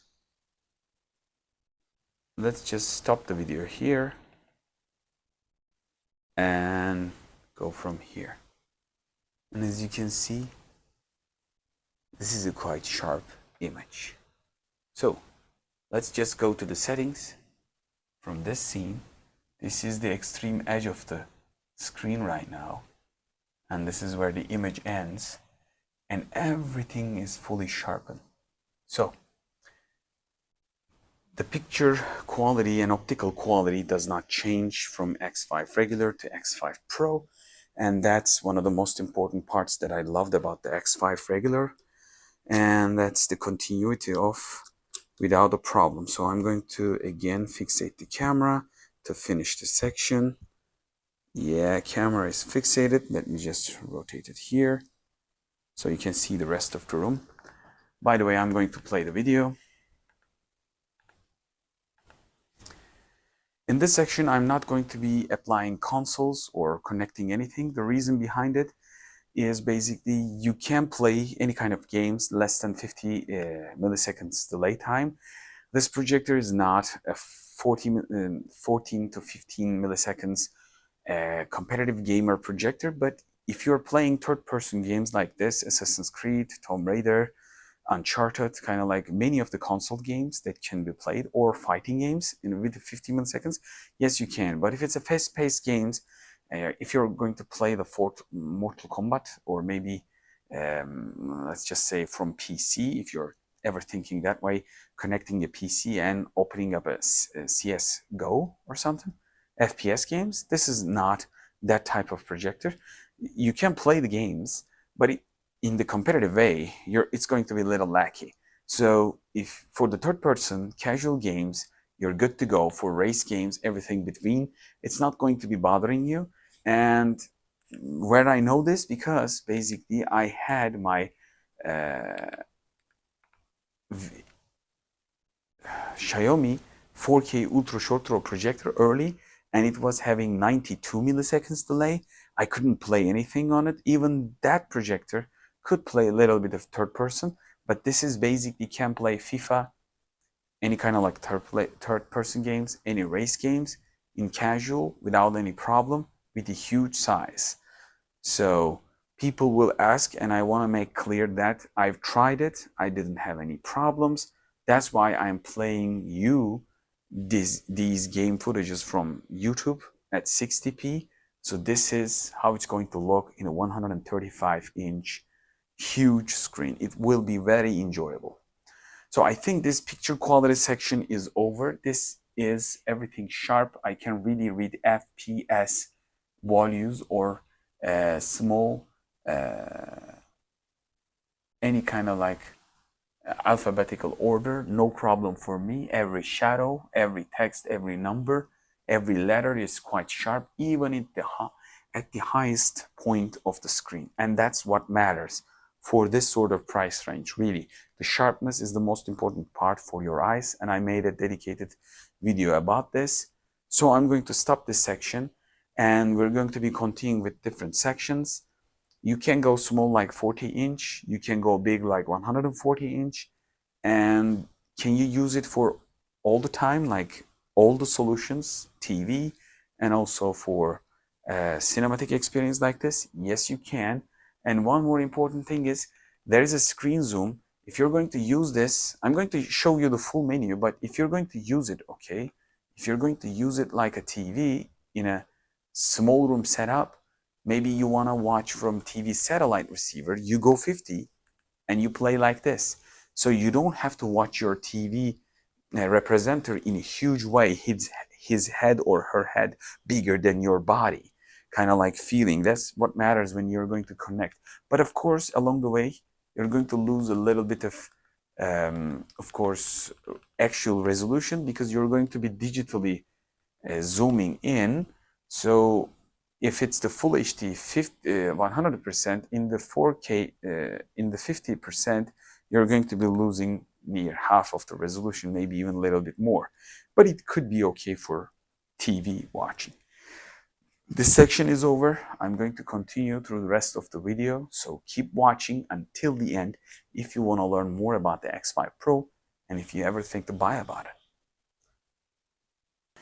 In this section of the video, I want to show you the full menu. To do that, in order to do that, I need to move the seats because you need to see this screen, how low it goes. So you also want to see, maybe, for my room setup, how I created this screen. This is another video. If you haven't watched it, this is a secret screen project. So I got lots of tools. What I do is just take the seats and pull them onto the side so you can see the full 135-inch image because it's going a little bit low. So what I'm going to do is I'm going to get in front a little bit for you to fully get close to the screen because you're going to see it with quite a bit of experience. So this is the, okay, let me check the mic. This is the full menu. And at the top, we got home button, apps, and library. But before that, I want to make sure that, yeah, okay, we are starting from Android. On the left, we got a home cinema right now user is logged in. If you haven't logged in, you can't use the Android, so you gotta have an account. Otherwise, you can connect from HDMI, gaming console, and continue. But for internal dongle, you have to use an account for Google or create something. So home is this, and when we go this around the side, we're going to have the apps, and you can choose some of the apps, and I've chose the XN and also the Prime and Disney Plus for you to see something extra, but you can add, like Apple TV is also a good thing to have if you ask me. So this is the main menu with the app section, and if you go to the right, you got a recorder, and if you go here, search for apps and games, you can always download anything from Google Play, what it supports, entertainment, music, video player tools, lifestyle, and these are for Google TV things.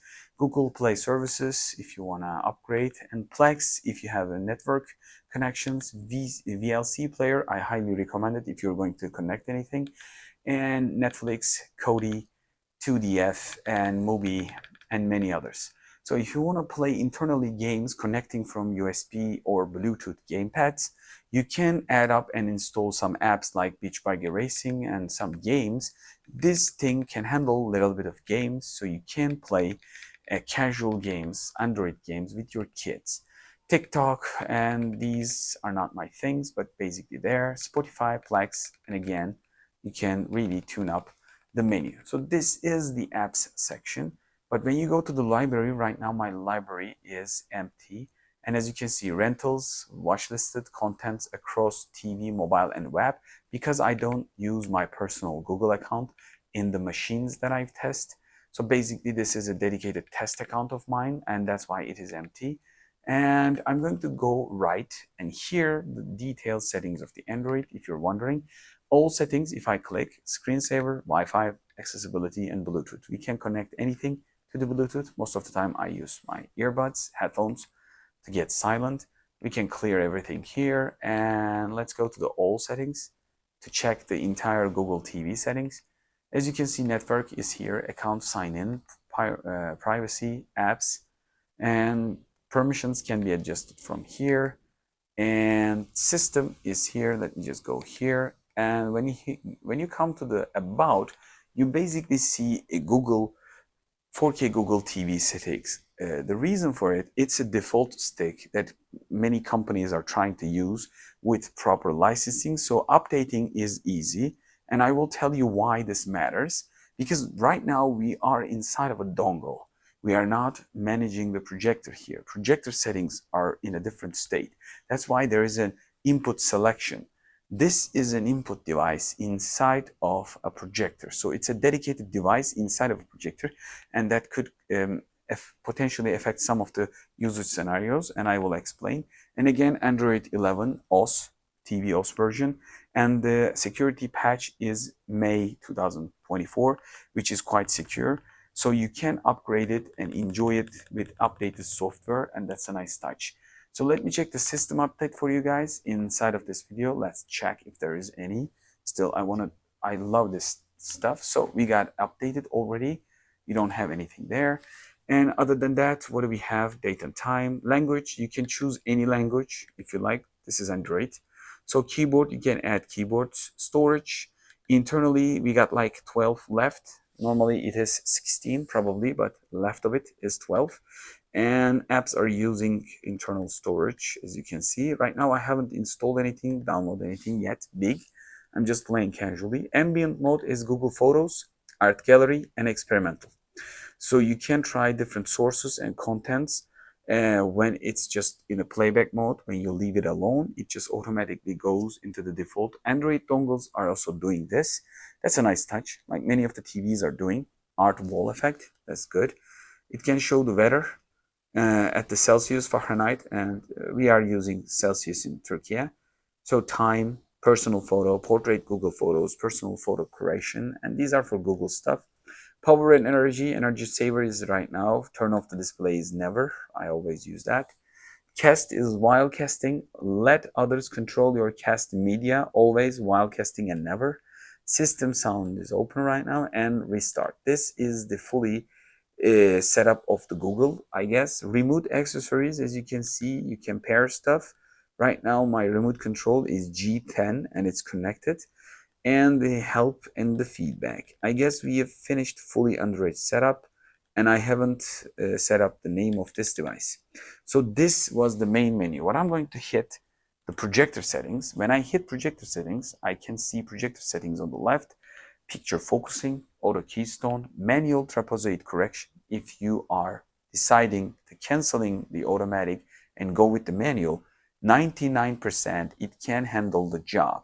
It's a little slower compared to the X5 regular that I've tested, but basically it is quite fast and you don't have to do anything. You just rotate it and get it back to place that you want to place, and that's about it. One-click screen entry, one-click obstacle avoidance, that's a nice touch. You can also cancel it. Screen zoom, I've showed you, you can go back and forth from 100 to go low like 50%. Look how small that image gets. So we are digitally skewing or zooming in, but having this, going to be able to use it with as a TV with small size, like watch it as a TV show, and you can make it a cinema size if you have to mount it on a ceiling, if you're not going to be able to move the projector later on, because this doesn't have an optical zoom. You have to go back and forth. So other than that, picture mode is here. I've showed you standard, vivid, gentle, and user. Some of the projectors from Wanbo has dedicated video, like the regular Android ones like Dali 1 or X2 or T2 Max New. If I'm not correct, I gotta check that T2 Max New. There are lots of projectors. So they have dedicated video where you can see and adjust, but here you don't have that. So you have to play from Android, internal Android, and meanwhile you gotta adjust it later on because its internal Android is separated. So right now it's giving internal HDMI stick, giving the signal of this Android. That's why it cannot play videos like the internally built-in Android like the other models. But those models are not pro like this, and they are not licensed like this. So you gotta give a bit of trade-off here. But I think it's quite easy. You just open up the thing that you want to watch or game that you want to play, and then go user and adjust whatever you like. That's about it. So I'm going to go back standard, and as you can see, if I push the user, I push the sharpness to 70, it really affects the picture. Let me just go back, and again, amount of detail is crazy, so it really helps. I'm going to go back again to show you. These are the settings, and color template is right now standard. You can go cool, you can go warm, and you can go standard. It's something between, and you can always tune it up like this. I think the standard is fine in general, but you can always adjust. The audio mode is key voice, standard, news, music, movies, sport, and user. Well, naming is not important for me, but to be able to move the hertz levels like 120, 500, and something like up to 10,000 hertz levels, so you can adjust the stuff. Other than that, this section is over. So when you hit the projector logo, this is what you can get. And one more thing, when you hit the source button, you got settings, USB, HDMI, and of course, going back to the main settings. I'm going to come to the settings again, don't worry. But I'm going to hit the source, settings, USB, HDMI, and out. So right now we are inside of this device, dedicated HDMI port. But if I hit the HDMI, it will go to the other side, outside of the HDMI port. Why I'm talking about this, let me just open up the room light somehow to make myself a little bit visible for you. I'm going to go from here. To explain this, I think I need to be in front of the camera. I'm right now opening the ambient light so you can see me clearly. So the point is, you got a dedicated Android dongle inside. It's not a bad stuff that I'm going to talk about. Don't worry, it's something good, but you have to know. Because some people say that there are things happening and why. I'm going to explain. Internally, it has a dongle dedicated. So if you connect your earbuds or your headphones or your soundbar, Bluetooth connected to Android built-in, if you go to the external HDMI in the menu, what you're doing is getting the connection, making a connection loss. Because you are watching from HDMI source, like PlayStation 5, Xbox Series X over here, and you are playing through those devices coming from back of the HDMI, back HDMI, like the second HDMI. You might want to count the internal Android, built-in Android, in another HDMI port inside of the device. So when you swap to the outside HDMI, you're going to lose the connection of audio. So if you want to connect your Bluetooth device, headphone or soundbar, you have to connect it to your gaming console or the external source. If you don't, you're not going to get the sound. So that's why people are asking. I might create another short again for this, but basically I want to make that clear. If you go to the external HDMI, then you might lose the Bluetooth connection. That's what happened to me before, and I was just like, why this is happening? And then I figured out. And the USB port is going to be, there are two USB ports, and I'm going to try two of them separately so we can have a clear idea which one is playing which, but that's going to be another section. So the settings is again comes here, and if I hit the setting button, it will again create this section. So we got the image correction. Okay, if I hit it, picture focusing keystone, same picture settings. And if I hit image, color temperature and picture mode, and here the same thing is on the right. It's interesting. If I hit the projector icon, I get the same thing on the left, but if I hit the settings menu, I get the things around the right.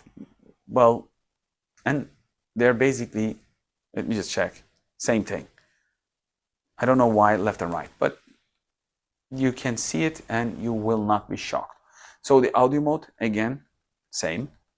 Input, HDMI, signal source. It can go to up to a signal source. Language, about, and advanced setting. Let's go to the advanced. Yes, projection mode, front.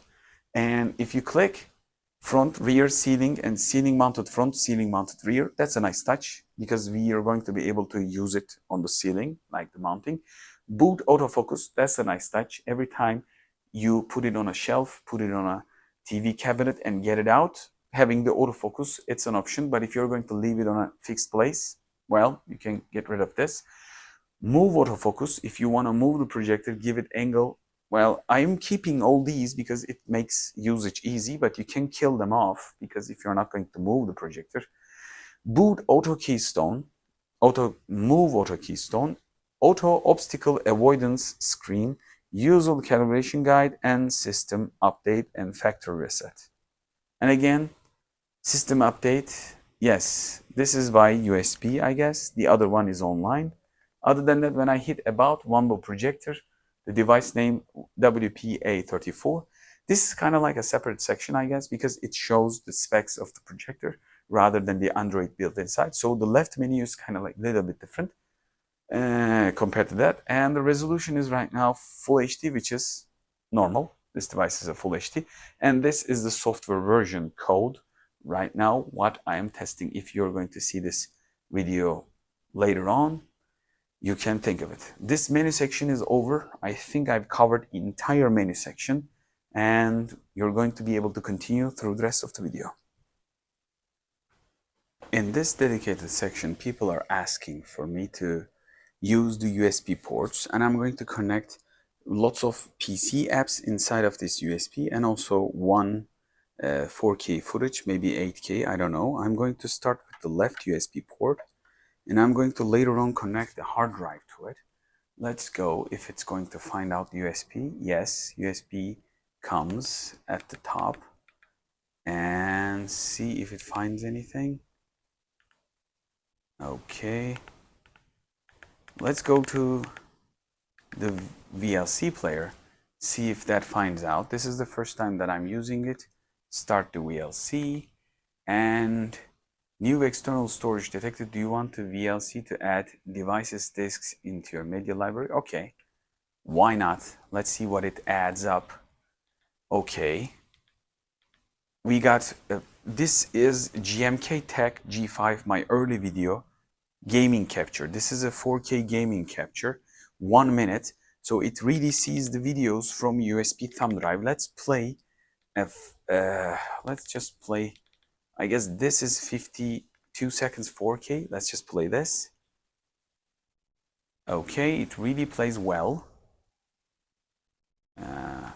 I'm going a little bit forward and play. Well, what happens? Let me just go back a little bit. Is it going to play? Okay. It might not be the ideal thing because I've captured a couple of games. Let's go here and go 40 seconds front. Well, it's a USB 2.0 drive, so drive is not fast. Let's hit the play. This thumb drive is not fast. Just, I want to make sure that. Well, VLC is not working great. So I'm going to hit home. Okay, I'm going to use the Kodi. Let's see what the Kodi does. Because it's not just about this. Only this time while using the app. Okay, while using the app. Access the photos. We need to give it a permission. Let's see what it's going to find out. And I'm going to connect a hard drive. Don't worry. This section won't be short because I think this is one of the stuff that really matters for people. Most of the time I use my gaming console for watching content, and by the way, the device works fine. Files and disks, and if I hit 8K videos, well, that's empty. 4K, there's a Earth Special 60p. This is a 8K footage. Might be downres to 4K, and it plays well. So it was the problem of VLC, maybe VLC player, because this really plays great, no problem. And let me just close the ambient lights for a second to show you more contrasted image, and hit the button. And this is the picture, extremely bright, sharp, good image. This is a 9 gigabytes of thing. So what I'm going to do, I'm going to hit the home button. Okay, while this first drive is connected, people are asking only one USB port is supporting. So what I'm going to do, this is a USB 3.0 cable, but type C. This is a 2.5 millimeter hard drive. Well, let me just get a small paper to reduce the shake of the hard drive. I put a paper in it. It's not ideal, but it gets the job done. So this is the second drive, and as you can see, it gets the power here. So you're seeing blinking blue. Let's see. Yes, external drive insertion, it says. So let's check it out. Go to the app of Kodi. It will take time because it is 2 terabytes and it's filled with movies. So let's go back from this space to disks. Okay. Okay, let's hit the disks again. Well, probably I need to kill the Kodi. Okay. Get out from the Kodi and restart the Kodi. That might be the thing of it. Yes, options, the exit. So I'm going to restart. Maybe try the VLC. Let's see the VLC. Is it going to see the videos? Let's hear it. And let's go to the disk. Well, 4K videos and through the rest. Well, it doesn't see the hard drive in the second USB port. It might be our failure. So I'm going to try to go. Do we have a file browser? Here. Well, let's go to the apps and video players and editors. Well, IPTV and stuff. You got the Kodi installed. Tools. File browser. I need to find a file browser. CX File Explorer. So let's go to the File Explorer, install it. It's not my ideal program, by the way. I wanted to use the MX player, Android MX player, because I got the Pro version on my smartphone and on my licensed other devices. So let's open up the Explorer. Is it going to see the drives? Okay. Open up.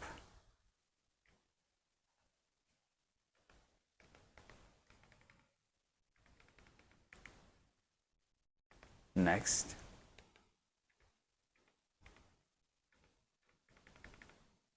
Permissions. Files and media. Allow only using the app. Okay. I'm not going to give it up all the time.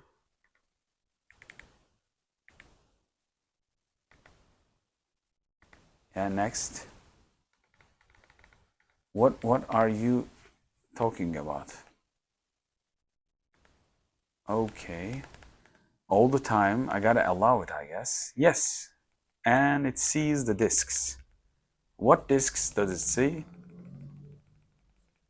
Unfortunately, it only sees the first drive. So I'm going to go back. That might be your answer, but I'm going to go back and try it for you guys. So it says don't remove. I'm going to remove the drive and I'm going to hit the 2.5 millimeter into the projector where that matters. And as you can see, and okay, connected. I'm going to go to Kodi. So what Kodi sees, let's take a look. If the hard drive is properly working from the USB 1 on the left, let's go to the videos, files, film archive. So now it sees my drive. That means this device can't see the right USB thumb drive.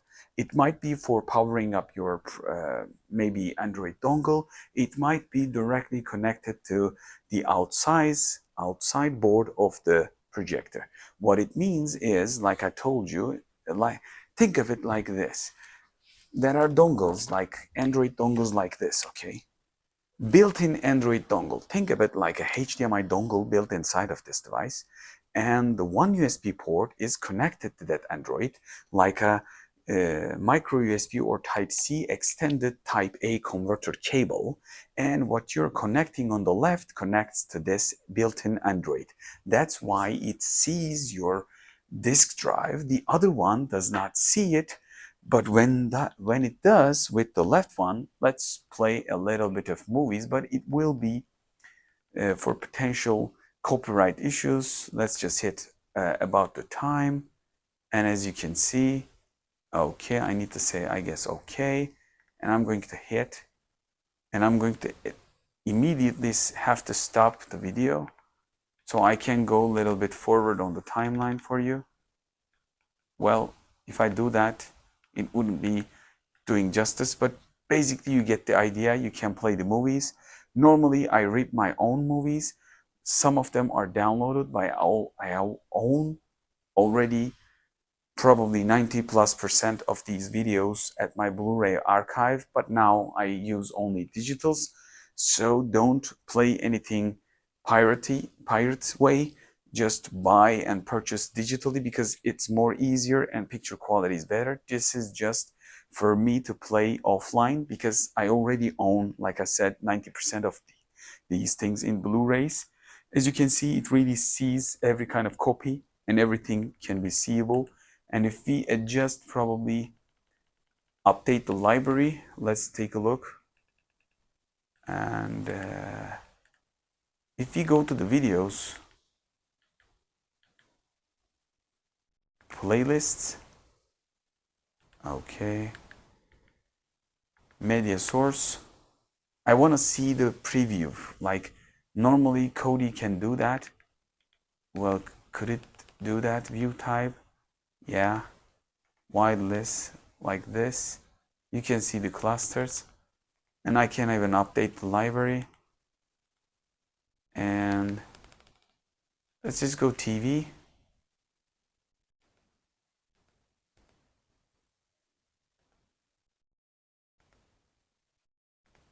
Yes, if I come here, well, it doesn't do what I want to do with the PC, but if you have, probably it will create the thumbnails. Sorry about that, it's late at night, but you get the idea. So if I hit it, this Kodi sees what, let's take a look at the VLC. Can it say, I'm going to see what you got?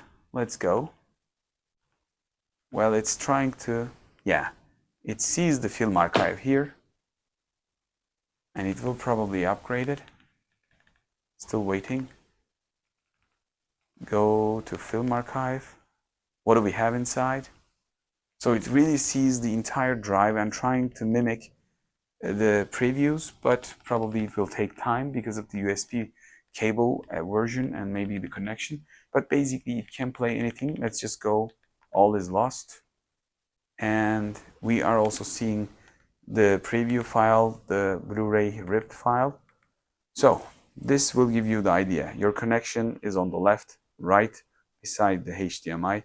The right one is giving power. This section is over. Welcome to another section of the Wanbo X5 Pro review. Right now the room lights are closed, but I'm going to tell you this is afternoon footage. So the curtains are open. You can see the curtains, and let me just show you the time. This is, if the camera follows me and focuses to my arm, this, let me just, the smartwatch, 17:45. So we are basically 6 p.m., very close to nighttime, but still there are lights coming from huge windows. So if you can shade, even though the sunshade are not applied, so X5 Pro right now creating a 100 and directly 100 image. This is a test spec. Let me just get the tripod to the level, and I'm going to tell you some of the stuff. As you can see, I placed it on a stand and Xbox is connected, and I'm going to get closer for you. This is a fixed exposure scene to be able to capture entire picture quality. So this is a 100-inch image, and in this section I want to show you some settings difference, what it can really do when you want a gameplay. So first, if you hit the settings, we all know the different settings I've showed you already. So the standard really punches out. So you can really play games in standard mode. But in the vivid mode, you're going to see some overexposed areas. So definitely these sections are kind of like really affected. So you don't want to do vivid if you're not looking for a little bit of loss along the HDR.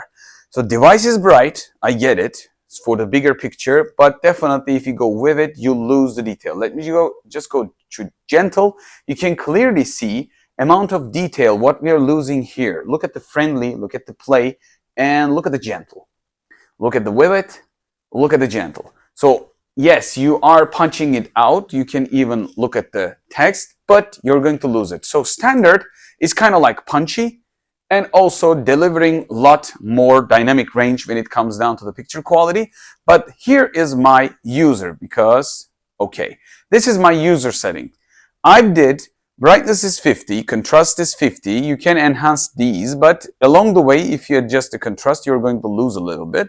Saturation is 55 because I love a little bit of punchiness when I play game and movies. Sharpness is 70%. That's why you're seeing the detail in the wheel and also on the character, on the text. You can dial it down. When you use gentle, you will definitely see not punched text, but basically it is more softer and it's more realistic. Let me just go back to the user. Because of my sharpen effect, as you can see around the edge of the text. Let me just go back and again forward. So you can clearly see, if I punched it out, you can clearly see a halo. This is a digital sharpening effect and it's not good for everyone. So if you want to stay in a line of watching movies, playing as the cinematographer intended to footage, or play gameplay, you can start from the settings of gentle and just reset the user like 50-50-50 and then add just a little bit of sharpness and a little bit of course the color, because when I go standard, is you're going to see image will pop out with the colors more. Gentle is a little softer on the saturation too. So it's up to you. Gentle, I guess, is quite a good point for this projector. Just I want to make clear. But for punchy games, let me just play a game for you just a little bit. Let's just do a friendly race. So local free play, one player. And in this section, I just want to show you, it's going to be very easy. I just want to show you the picture in a big scene, how it really reacts. Let me just go back a while. Go back a bit, and this is the room. And as you can see, in a lit environment, I'm using 100-inch. And I can go even 120, 130 without a problem, even in the lit environment. So people are asking, I need to check when my new ALR screen comes. So right now, I don't have the ALR screen. I gave it to my brother. If you know the channel, you probably know it. 120-inch ALR screen will come to the house, and as soon as it comes, I will create other videos. Like properly, people are asking, does this supports and what kind of projector it's going to look like, how it's going to look like, because definitely it is, although it's a powerful projector, still it's not the most powerful one, but people are asking. This is far more than enough. Let me just stay here and get a little bit far away to show you the room. Okay, this is the room and this is the setup. So I'm going to continue so you will have an idea of the brightness level of the game. This is definitely a bright picture. There is no CGI, there is no custom effects. I'm not trying to push the limits. You're definitely seeing my gamepad on the right, and I'm not even playing for winning anymore.